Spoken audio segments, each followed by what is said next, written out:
नमस्कार, बहुत स्वागत है आप सभी दर्शकों का। आप देख रहे हैं आज की खबर, आपके साथ मैं हूं अपर्णा शुक्ला। चलिए अपने इस खास बुलेटिन 3 स्टेट की शुरुआत करते हैं इस बड़ी खबर के साथ, जहां हिमाचल प्रदेश में मौसम विभाग ने भारी बारिश को लेकर के अलर्ट जारी कर दिया। आईएमडी शिमला के मुताबिक बिलासपुर, हमीरपुर, कांगड़ा, चंबा, शिमला, सोलन, सिरमौर और ऊना जिलों में भारी बारिश की संभावना जताई गई है। लगातार बारिश के चलते फ्लैश फ्लड, जलभराव और लैंडस्लाइड जैसी स्थिति बनने का खतरा है। प्रशासन ने पर्यटकों और स्थानीय लोगों से अनावश्यक यात्रा करने से बचने और सुरक्षित स्थानों पर रहने की अपील की है। किसी भी आपात स्थिति में आपदा प्रबंधन के हेल्पलाइन नंबर 1070 और 1070 पर संपर्क किया जा सकता है।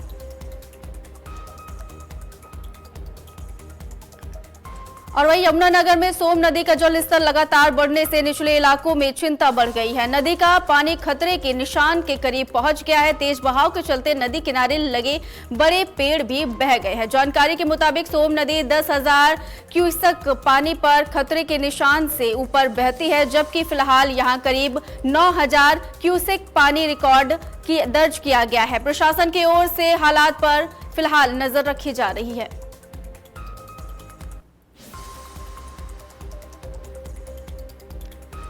और वहीं यमुनानगर के हथनी कुंड बैराज की बदहाल हालत ने मानसून से पहले चिंता बढ़ा दी है। बैराज के कई ग्लेसिस रैंप में बड़ी बड़ी दरारें, गहरे गड्ढे और बाहर निकलने सरिया दिखाई दे रहा है। आरोप है कि समय पर टेंडर नहीं होने से मरम्मत का काम अधूरा रह गया है। हालांकि सिंचाई विभाग का कहना है कि करीब 3 करोड़ रुपए का टेंडर जारी कर दिया गया है और बरसात के बाद सभी क्षतिग्रस्त रैंप की मरम्मत कराई जाएगी। फिलहाल बैराज की सुरक्षा और संभावित खतरे को देख करके ये बड़े सवाल उठ रहे हैं। और वहीं बूढ़लाडा में शिरोमणि संत गुरु रविदास जी के 650वें प्रकाश पर्व के उपलक्ष्य में गुरुद्वारा साहिब भगत रविदास जी में विशेष धार्मिक समागम आयोजित किया गया है। इस दौरान वाराणसी स्थित श्री गुरु रविदास जन्म स्थान मंदिर सीर गोवर्धनपुर में लाई गई पवित्र कलश की मिट्टी के श्रद्धालुओं को दर्शन करवाए गए हैं। बड़ी संख्या में संगत में माथा टेक करके आशीर्वाद लिया है और सर्वजन कल्याण की अरदास की है। कार्यक्रम में भाजपा नेता काका अमरिंदर सिंह सहित कई अन्य लोग भी शामिल रहे और इसके अलावा गुरु रविदास जी की वाणी के अनुसार समानता, भाईचारे और मानवता का संदेश अपनाने का आह्वान किया गया है। खुशी की गल है, अज श्री गुरु रविदास जी के जिहड़े जन्म दिहाड़े 650वां जन्म दिहाड़ा है, उन्होंने समर्पित होकर असी अज जिहड़ी भारतीय जनता पार्टी की समुची टीम है बुढ़लाडे मंडल की, उन्होंने प्रधान साहब ते समुची टीम है जी बुढ़लाडा हल्के की अज उन्होंने जन्मदिन मनाने लई असीं आए हैं।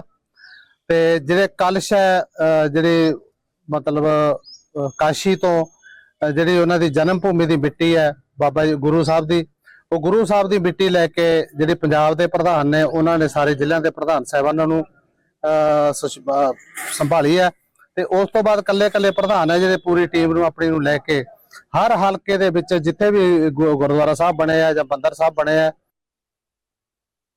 दे दिन जो एक समरसता यात्रा जो काशी बनारस तो शुरू होके पंजाब आई, पंजाब तो चंडीगढ़ आई, चंडीगढ़ तो हो जिलिਆਂ ਦੇ ਵਿੱਚ ਵੱਖ-ਵੱਖ ਜ਼ਿਲ੍ਹਿਆਂ 'ਚ ਆ ਕੇ ਅੱਜ ਉਹ ਯਾਤਰਾ ਵਿਧਾਨ ਸਭਾ ਬੁਢਲਾਡਾ ਦੇ ਵਿੱਚ ਆਈ। ਤੇ ਇਸ ਯਾਤਰਾ 'ਚ ਸਭ ਤੋਂ ਵੱਡੀ ਗੱਲ ਹੈ ਕਿ ਗੁਰੂ ਸਾਹਿਬ ਦੇ ਚਰਨ ਛੋਹ ਮਿੱਟੀ ਹੈ ਜਿਹੜੀ ਉਹਨਾਂ ਜਿੱਥੇ ਉਹਨਾਂ ਨੇ ਜਨਮ ਲਿਆ, ਉਹ ਮਿੱਟੀ ਪਵਿੱਤਰ ਕਲਸ਼ ਦੇ ਰੂਪ ਵਿੱਚ ਜਿਹੜੀ ਸੰਗਤ ਕਾਸ਼ੀ ਨਹੀਂ ਜਾ ਸਕਦੀ, ਉਸ ਸੰਗਤ ਦੇ ਹਿੱਤਾਂ ਨੂੰ ਧਿਆਨ 'ਚ ਰੱਖਦੇ ਹੋਏ डेरा बल्ला तो संत श्री निरंजन दास जी पिछले समय प्रधानमंत्री जी नाल उन्हां दी भेंट हुई ते उन्होंने प्रधानमंत्री जी नूं जिहड़ी है इस विषय ते कहा कि यह जो गुरु साहब दे चरनां दी मिट्टी है यह पंजाब च पिंड पिंड पहुंचाई जावे। उस विषय नूं ध्यान च हित रखते हुए काशी तो यह मिट्टी अज बुढ़लाडा विखे आई है।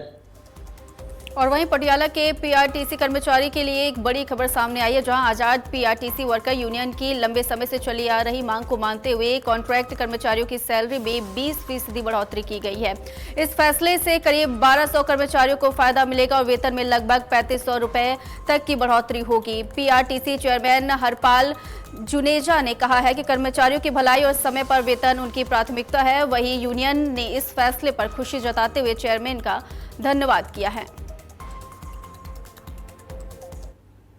पीआरटीसी मेरा परिवार है और परिवार च चाहे कंडक्टर है, चाहे ड्राइवर है, चाहे मकैनिक है, चाहे हेल्पर है, चाहे जीएम्स ने, चाहे साडे एमडी साहब ने, मतलब सारा एक मेरा परिवार है पीआरटीसी का। तो जो भी ये डिमांड लैके आते ने तो हमेशा ही मैं बड़े जो साडे जीएम साहब है गरेवाल साहब बैठे ने, सारे जीएम के नाल डिस्कस करके एमडी मैम नाल डिस्कस करके असी फैसले लईदे ने।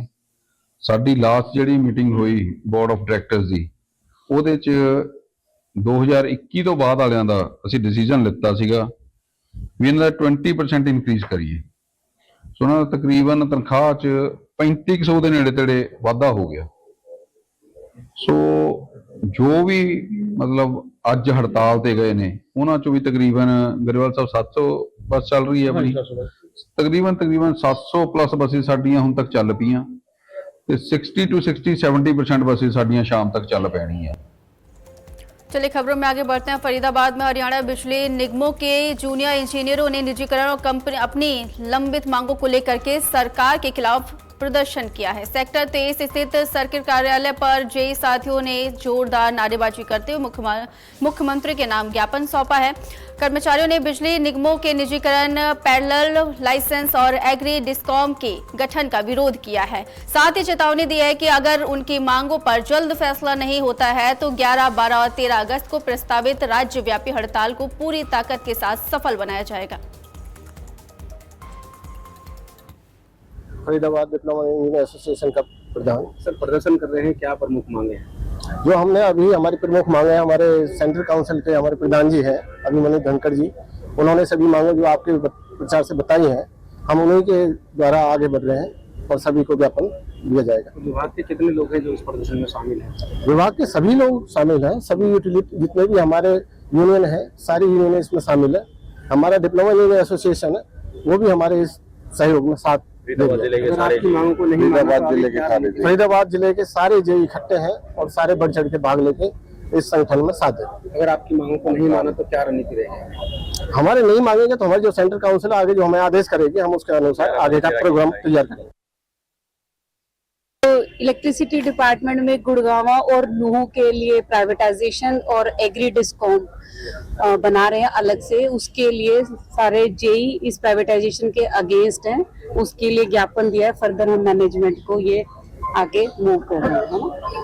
किस तरीके की चीजें रहेंगी, क्या किस तरीके की मांगे हैं, क्या जायज मांगे हैं, किस तरीके की रहेंगी? देखो हर कर्मचारी चाहता है कि उसका जो विभाग है वो वही चलाए, बाहर का कोई प्राइवेट पार्टनर ना आए, तो मांगे तो जायज हैं। इवन इंजीनियर एसोसिएशंस भी कर रहे हैं ट्राई इसके लिए। इनकी मांगों को तो पहुंचाया जाएगा? बिल्कुल पहुंचाया।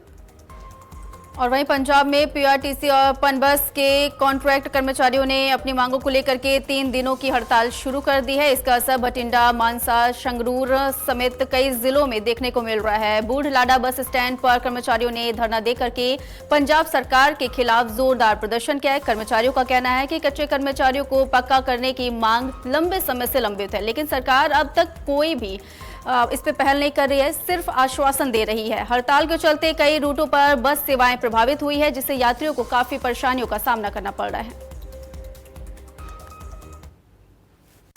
साथियों ਤੁਸੀਂ ਦੇਖ ਰਹੇ ਹੋ आज की खबर। मैं पत्रकार बिट्टू ਬੁਲਾਡਾ ਅੱਜ ਬੁਲਾਡਾ ਦੇ ਬੱਸ ਸਟੈਂਡ ਦੇ ਵਿੱਚ ਖੜੇ ਆ ਜਿੱਥੇ ਕਿ ਪੀਆਰਟੀਸੀ ਦੇ ਮੁਲਾਜ਼ਮਾਂ ਨੇ ਧਰਨਾ ਲੱਗਿਆ ਹੋਇਆ। ਦੇਖੋ ਮੈਂ ਧਰਨੇ ਦੀਆਂ ਕੈਮਰਾਮੈਨ ਨੂੰ ਕਹੂੰਗਾ ਤਸਵੀਰਾਂ ਦਿਖਾ ਦਿੱਤੀਆਂ ਜਾਣ, ਇੱਕ ਵਾਰੀ ਸਾਰੀਆਂ ਤਸਵੀਰਾਂ ਦਿਖਾ ਦਿਓ। ਆ ਬੈਠੇ ਨੇ ਧਰਨੇ ਤੇ ਪੀਆਰਟੀਸੀ ਦੇ ਮੁਲਾਜ਼ਮ ਨੇ, ਉਹਨਾਂ ਨਾਲ ਵੀ ਗੱਲਬਾਤ ਕਰਦੇ ਆ। ਕੀ ਕਹਿਣਾ ਬਾਈ ਜੀ, ਕੀ ਨਾਮ ਹੈ ਜੀ ਤੁਹਾਡਾ? मैं सतपाल सिंह जी, फैक्ट्री पीआरटीसी ਬੁਲਾਡਾ ਦੀ। ਕੀ ਮੰਗਾਂ ਨੇ ਇਹ ਆਪਣੀਆਂ ਤੁਹਾਨੂੰ? ਮੰਗਾਂ ਜੀ ਸਾਡੀਆਂ ਹੱਕੀ ਤੇ ਵਾਜਬ ਨੇ ਜੀ, ਜੋ ਕਿ ਲੰਬੇ ਅਰਸੇ ਤੋਂ ਲੰਮਕਦੀਆਂ ਆ ਰਹੀਆਂ ਨੇ ਜੀ। ਜਿੱਦਣ ਇਹ ਸਰਕਾਰ ਸੱਤਾ ਚ ਆਈ ਹੈ ਜੀ ਤਕਰੀਬਨ ਸਾਡੀਆਂ 57-58 ਮੀਟਿੰਗਾਂ ਹੋ ਗਈਆਂ ਜੀ। ਹਰ ਮੀਟਿੰਗ ਤੋਂ ਸਰਕਾਰ ਆਪਦੇ ਵਾਅਦਿਆਂ ਤੋਂ ਭੱਜਦੀ ਨਜ਼ਰ ਆ ਰਹੀ ਹੈ ਜੀ। ਇਹ ਜੋ ਹੜਤਾਲ ਹੈ ਸਾਡੀ 3 ਰੋਜ਼ਾ ਹੜਤਾਲ ਹੈ ਜੀ, ਅਸੀਂ ਇਹਨੂੰ ਨਿਰਵਿਘਨ ਜਾਰੀ ਰੱਖਾਂਗੇ ਜੀ। ਜੇਕਰ ਫੇਰ ਵੀ ਕੋਈ ਹੱਲ ਨਹੀਂ ਹੁੰਦਾ ਅਸੀਂ ਇਹਨੂੰ ਅਣਮਿੱਥੇ ਸਮੇਂ ਵਾਸਤੇ ਲੈ ਕੇ ਜਾਵਾਂਗੇ ਜੀ। ਮੰਗਾਂ ਸਾਡੀਆਂ ਇਹ ਨਹੀਂ ਜੀ, ਜੋ ਵਰਕਰ ਲੰਬੇ ਸਮੇਂ ਤੋਂ ਕੱਚੇ ਤੌਰ ਤੇ ਡਿਊਟੀਆਂ ਕਰਦੇ ਆ ਰਹੇ ਨੇ ਉਹਨਾਂ ਨੂੰ ਬਿਨਾਂ ਸ਼ਰਤ ਪੱਕੇ ਕੀਤਾ ਜਾਵੇ ਤੇ ਬਰਾਬਰ ਕੰਮ ਬਰਾਬਰ ਤਨਖਾਹ ਲਾਗੂ ਕੀਤੀ ਜਾਵੇ ਜੀ। ਦੂਜੀ ਗੱਲ, ਜਿਹੜੇ ਸਾਥੀ 27 ਨਵੰਬਰ ਤੋਂ ਜੇਲ੍ਹਾਂ ਦੇ ਵਿੱਚ ਜੀ ਬੰਦ ਨੇ, ਝੂਠੇ ਪਰਚੇ ਉਹਨਾਂ ਦੇ ਰੱਦ ਕਰਕੇ ਉਹਨਾਂ ਨੂੰ ਬਿਨਾਂ ਸ਼ਰਤ ਰਿਹਾ ਕੀਤਾ ਜਾਵੇ ਜੀ। ਬਾਕੀ ਸਰਕਾਰ ਨੇ ਅੱਜ ਤੱਕ ਆਪਦੀ ਮਾਲਕੀ ਦੀ ਮਹਿਕਮੇ ਦੀ ਕੋਈ ਵਸ ਨਹੀਂ ਪਾਈ ਜੀ। ਇਹ ਸਨ ਪੀਆਰਟੀਸੀ ਦੇ ਮੁਲਾਜ਼ਮ ਜਿਨ੍ਹਾਂ ਨਾਲ ਅਸੀਂ ਗੱਲਬਾਤ ਕੀਤੀ। ਤੁਸੀਂ ਦੇਖਦੇ ਰਹੋ आज की खबर। मैं पत्रकार बिट्टू बुलाडा। और वहीं पंजाब रोडवेज, पनबस और पीआरटीसी के ठेका कर्मचारियों की हड़ताल का असर अब बटाला में भी साफ तौर पर दिखाई दे रहा है। बटाला डिपो की करीब 66 सरकारी बसों में से फिलहाल सिर्फ 7 बसें ही सड़कों पर हैं, जिसके चलते यात्रियों को भारी परेशानियों का सामना करना पड़ रहा है और चल रही बसें पूरी तरीके से भरी हुई है। सबसे ज्यादा असर हिमाचल प्रदेश और दूसरे राज्यों के रूटों पर पड़ा है, जहां प्राइवेट बसों की सुविधा नहीं होने से यात्रियों की मुश्किलें और बढ़ गई है।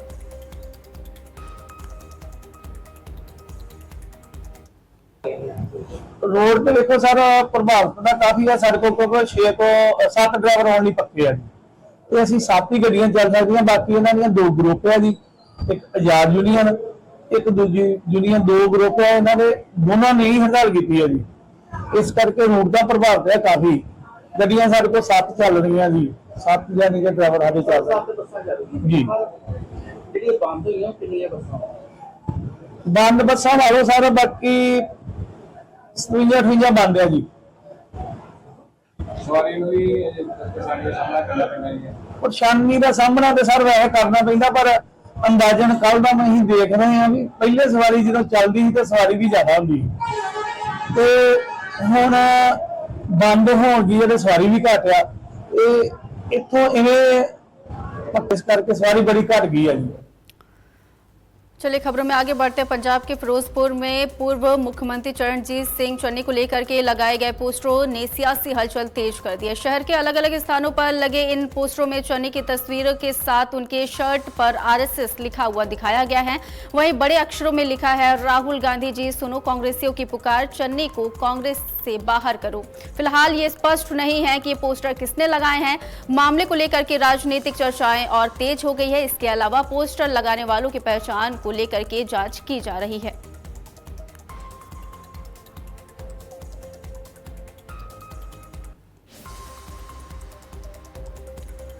और वहीं कांग्रेस विधायक राणा गुरजीत सिंह ने पंजाब सरकार की कृषि नीतियों पर सवाल उठाए हैं। उन्होंने कहा है कि सरकार फसल विविधीकरण के बड़े बड़े दावे करती है, लेकिन मक्के की खेती करने वाले किसानों को सरकारी लाभ और सब्सिडी नहीं मिल रही है।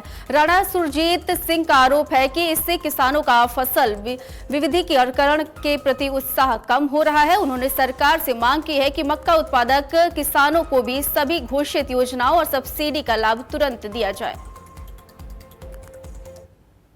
ਉਹ ਪਾਲਿਸੀਆਂ ਦੀ ਕਲੈਰਿਟੀ ਨਹੀਂ ਕਿਸੇ ਨੂੰ। ਜੇ ਯੂਥ ਨੂੰ ਪ੍ਰੋਪਰ ਸਬਸਿਡੀ ਨਹੀਂ ਮਿਲੂਗੀ, ਕਿੰਨੇ ਕਿੱਲੇ ਮੱਕੀ ਲਾਈ? ਸਾਡੇ ਕੋਲ 50 ਕਿੱਲੇ ਮੱਕੀ। 50 ਕਿੱਲੇ ਮੱਕੀ ਤੇ ਇਹਨੂੰ ਸਬਸਿਡੀ ਦਾ ਜ਼ਿਲ੍ਹਾ ਪਾਇਆ ਨਹੀਂ ਉਹਦੇ ਵਿੱਚ, ਤੇ ਫਿਰ ਲੋਕ ਕਿਵੇਂ ਚੱਲਣਗੇ ਅੱਗੇ? ਗੱਲ ਆ ਯੂਥ ਨੂੰ ਚੈਨਲਾਈਜ਼ ਕਰਨ ਦੀ ਲੋੜ ਆ। ਝਾੜ ਕਿੰਨਾ ਪਿਛਲੀ ਵਾਰ 70-75 ਮਣ ਆਇਆ ਸੀ, 75 ਮਣ ਝਾੜ ਆਇਆ। ਸੋ ਯੂਥ ਮਿਹਨਤ ਕਰ ਰਿਹਾ, ਸਾਰਾ ਕੁਝ ਕਰ ਰਿਹਾ, ਬਟ ਸਰਕਾਰ ਨੂੰ ਜਿਹੜੀ ਪਾਲਿਸੀ ਆ ਉਹ ਕਲੈਰਿਟੀ ਨਾਲ ਹਰ ਬੰਦੇ ਦੇਣੀ ਚਾਹੀਦੀ ਹੈ। ਇਹਦਾ ਕੀ ਕਸੂਰ ਵੀ ਇਹਨੂੰ ਸਬਸਿਡੀ ਨਾ ਮਿਲੇ, ਸਿਰਫ ਇਸ ਕਰਕੇ ਵੀ ਫਾਜ਼ਿਲਕੇ ਜ਼ਿਲ੍ਹੇ 'ਚ ਇਹ ਕਾਮਯਾਬੀ ਉਸ ਜ਼ਿਲ੍ਹੇ ਦੇ ਵਿੱਚ ਹੀ ਹੋਈ ਆ ਸਭ ਤੋਂ ਵੱਧ ਮੱਕੀ, ਜਿੱਥੇ ਇਹਨਾਂ ਨੂੰ ਸਬਸਿਡੀ ਨਹੀਂ ਮਿਲ ਰਹੀ। ਮੈਂ ਸਰਕਾਰ ਨੂੰ ਬੇਨਤੀ ਕਰਨੀ ਚਾਹੁੰਦਾ, ਅੱਜ ਸੈਸ਼ਨ ਦੇ ਵਿੱਚ ਕਰੂੰਗਾ ਵੀ ਕਿ ਇਹਨਾਂ ਨੂੰ ਜਿਹੜੀ ਸਬਸਿਡੀ ਆ ਉਹ ਦਿੱਤੀ ਜਾਵੇ।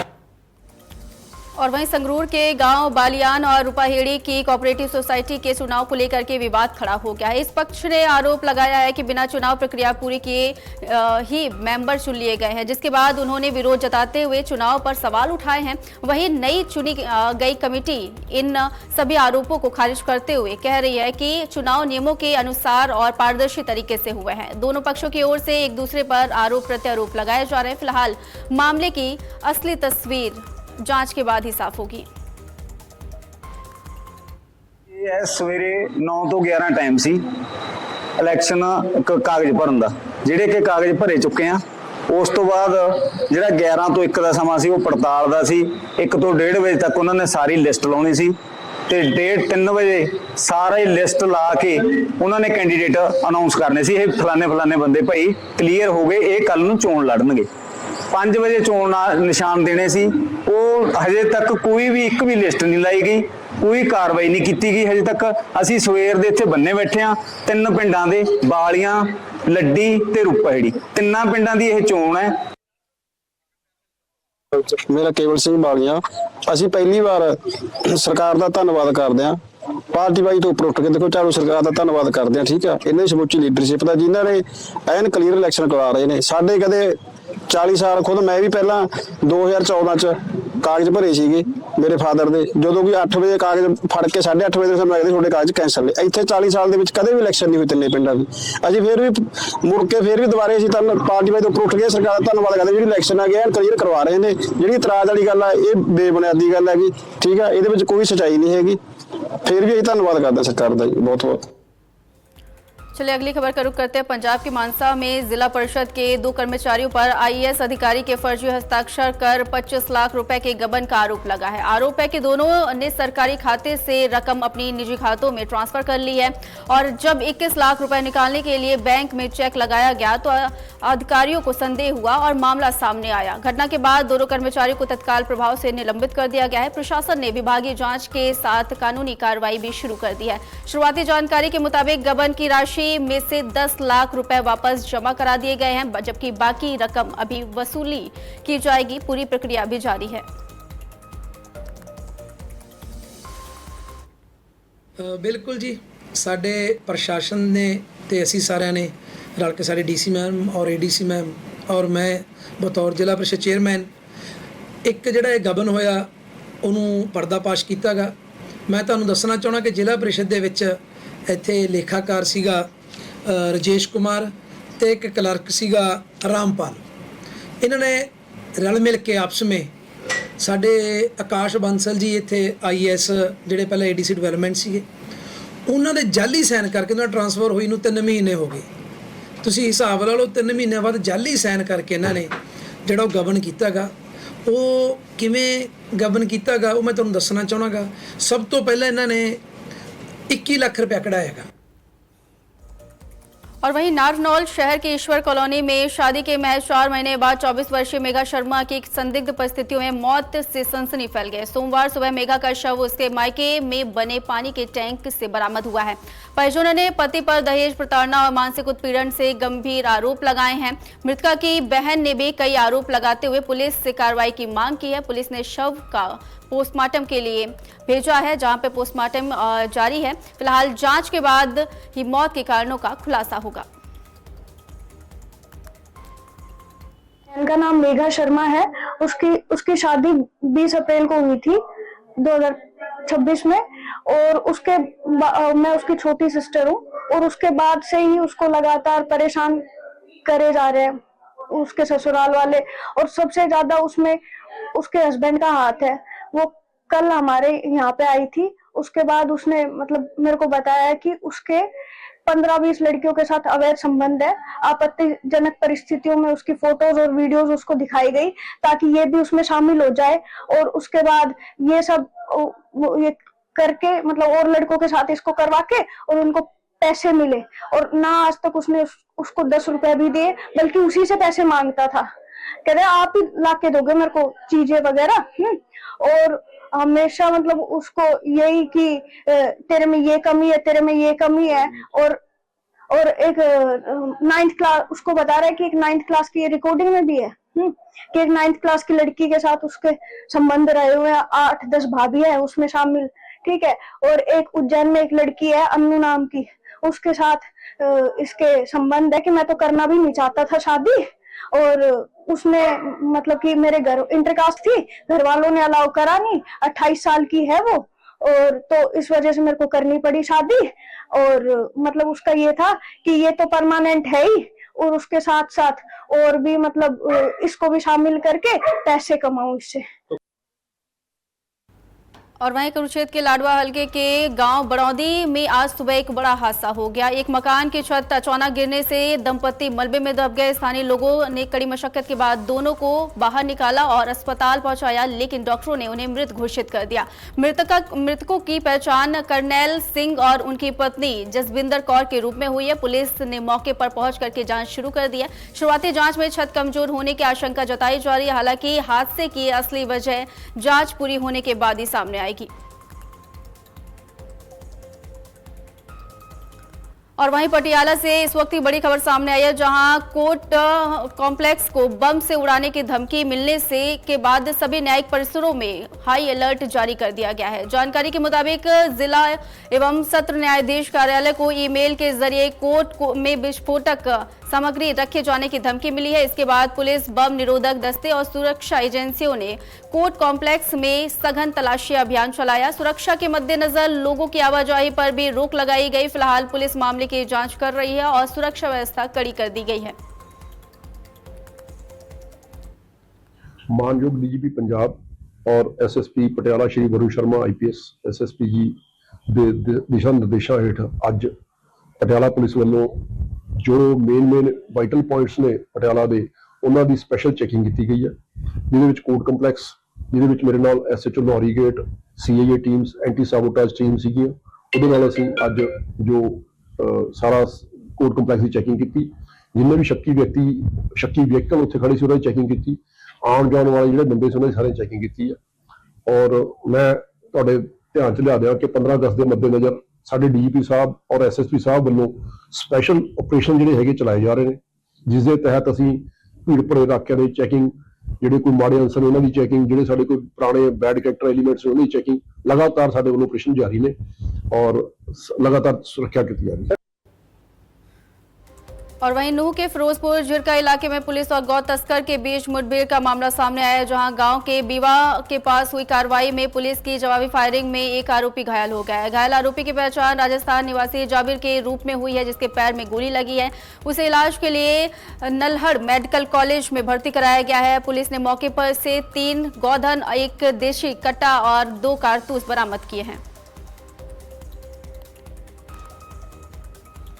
और वहीं पंचकूला के सेक्टर 2 में रिटायर्ड कैप्टन की पत्नी की हत्या का सनसनीखेज मामला सामने आया है। आरोप है कि घरेलू नौकरानी ने गहनों की चोरी का राज खुलने के डर से अपनी मालकिन की हत्या कर दी है। पुलिस के मुताबिक महिला नौकरानी से गायब सोने के गहनों के बारे में पूछताछ करने गई थी। इसी दौरान विवाद हुआ और वारदात को अंजाम दे दिया गया।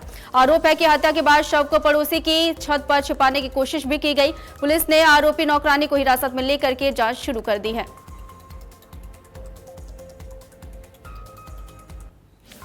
फिलहाल हमारे इस खास बुलेटिन में सिर्फ इतना ही। आगे भी खबरों का सिलसिला लगातार जारी रहेगा। देखते रहिए आज की खबर। नमस्कार।